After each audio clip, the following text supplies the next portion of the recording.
She was literally and figuratively the heartbeat of our family. Whitfield with tough questions for senators at a hearing on domestic terror. And what are you doing? You're elected to protect us, to protect our way of life. The hearing bringing out the stark differences between the parties over Americans' easy access to guns. I know a lot of people have AR-15s. That's used for sporting events, for sporting activities all the time. It's pretty common. Nearby on the National Mall, 45,000 flowers honoring gun victims as Democrats challenged Republicans. Now is the time to come together, be responsible. Democrats, Republicans, everyone. We must never stop fighting. Encouragement today from Gabby Giffords, the former congresswoman and mass shooting victim herself. Today's events ramping up pressure on a divided Congress as bipartisan talks on gun violence intensify.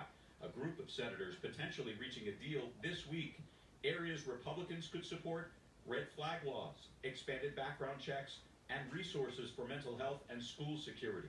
Can both sides rise above?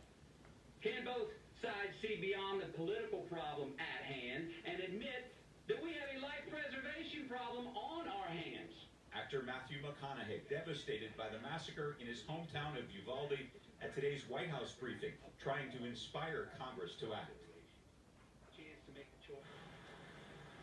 You know, we hear a lot about the term mass shooting. We wanted to sort of share with you how it's defined. It can be defined differently depending on who you ask. So we're going to dive into this for you. The gun control activist organization Everytown for Gun Safety defines a mass shooting as any incident in which 4 or more people are shot and killed, excluding the shooter. But the Congressional Research Service defines a mass shooting as multiple firearm homicide incidents involving 4 or more victims at 1 or more locations. The FBI's definition is essentially the same, and by that, mass shootings happen in local communities. By that definition, we should say, they happen in local communities all the time. Let's talk about here at home so far.